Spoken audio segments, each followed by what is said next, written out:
प्यारे बच्चों, कैसे हो आप सभी। उम्मीद करती हूँ आप सभी अच्छे होंगे और स्वस्थ होंगे। तो आज मैं आपके साथ क्लास 3 की जो हमारी संस्कृत की बुक है उसका जो हमारा तीसरा पाठ है, चित्र पाठ 2। आज हम इसको पढ़ेंगे, समझेंगे और हर एक शब्द का अर्थ समझेंगे और वाक्यों को पढ़ना सीखेंगे। तो सबसे पहले हम देखेंगे ये चित्र किस चीज़ का दिखाई दे रहा है आपको। ये एक मोर का चित्र है। तो देखिए, एषः जो वर्ड होता है यह पुल्लिंग जाति के लिए यूज होता है, यानी कि पुरुष जाति के लिए, जो आदमी लोग होते हैं उनके लिए।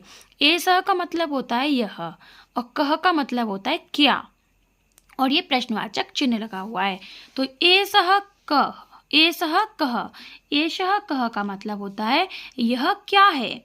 तो आप आंसर देख सकते हैं, चित्र में क्या है, मोर है। अब इसको संस्कृत में हमें कैसे बोलना है, एषः मयूरः, यह मोर है। एषः मयूरः, यह मोर है। यह चित्र किसका है, चूहे का। चित्र देखकर तो आप पहचान सकते हैं ना कि ये किस चीज का चित्र बना हुआ है। बस अब उसको संस्कृत में हमें बोलना सीखना है। एषः कः, यह क्या है। एषः कः, यह क्या है। तो एषः मूषकः, तो चूहा को संस्कृत में क्या कहते हैं, मूषकः। यह चूहा है। कौन है ये, एषः मूषकः, यह चूहा है। एषः कः, यह क्या है। अब ये दिखाई दे रहा है ना आपको, ये घोड़े का चित्र है। एषः कः, यह क्या है। तो एषः अश्वः, अश्व मतलब घोड़ा, यह घोड़ा है। एषः अश्वः, यह घोड़ा है। एषः कः, यह क्या है। एषः कः, यह क्या है। एषः सिंह, यह शेर है। शेर को हम क्या बोलते हैं, सिंह। एषः सिंह, यह शेर है। एषः कः, यह क्या है। एषः घटः, घट का मतलब होता है घड़ा, यह घड़ा है। एषः घटः, यह घड़ा है।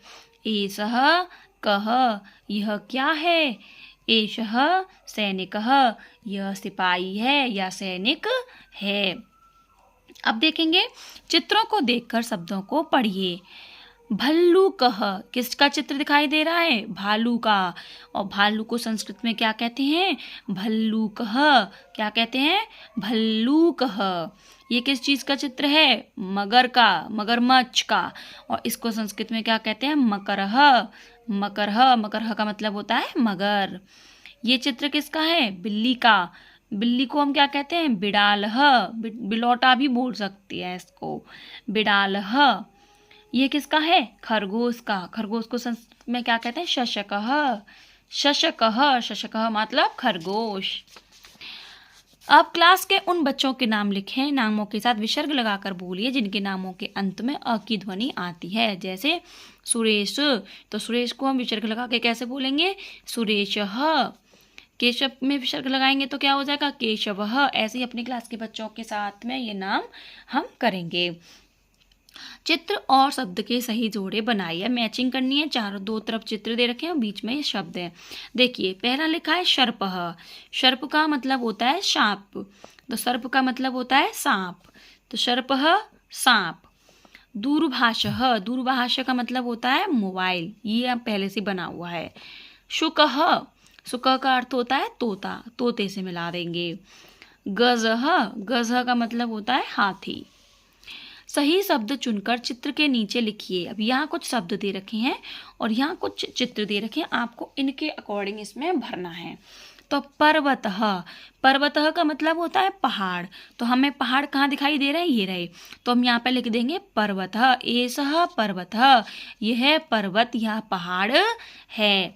अब ये क्या दिखाई दे रहा है आपको, कुत्ता। कुत्ता को हम संस्कृत में क्या बोलते हैं, कुक्कुरः, तो हम यहाँ कुक्कुरः को यहाँ लिखेंगे। एषः कुक्कुरः, यह कुत्ता है। ये क्या दिखाई दे रहा है, चंद्रमा। चंद्रमा को संस्कृत में कहते हैं चंद्रः, तो एषः चंद्रः, यह चांद है या यह चंद्रमा है। ये कौन दिखाई दे रहा है, डॉक्टर। डॉक्टर को संस्कृत में कहते हैं चिकित्सकः, तो एषः चिकित्सकः, यह डॉक्टर है। एषः दर्पणः, ये क्या है, शीशा ही तो है। तो एषः दर्पणः, यह शीशा या दर्पण है। ये किस चीज का चित्र है, भालू का। तो भालू को हम कहते हैं भल्लूकः। तो एषः भल्लूकः, यह भालू है। अब हम इसके शब्द अर्थ देखेंगे। मयूरः को कहते हैं मोर, मूषक का अर्थ होता है चूहा, अश्वः का अर्थ होता है घोड़ा, बिड़ाल का अर्थ होता है बिल्ली, भल्लुक आलुकः, आलुकः का अर्थ होता है आलू, शशकः का अर्थ होता है खरगोश, चिकित्सकः का अर्थ होता है डॉक्टर, घटः का अर्थ होता है घड़ा और भल्लुकः का अर्थ होता है भालू। तो ये हमारा चित्रपाठ 2 का अर्थ और अभ्यास प्रश्न है। आई होप आपको वीडियो पसंद आई हो। कि वीडियो पसंद आए तो लाइक करें, अपने सभी साथियों के साथ शेयर करें। तब तक के लिए धन्यवाद।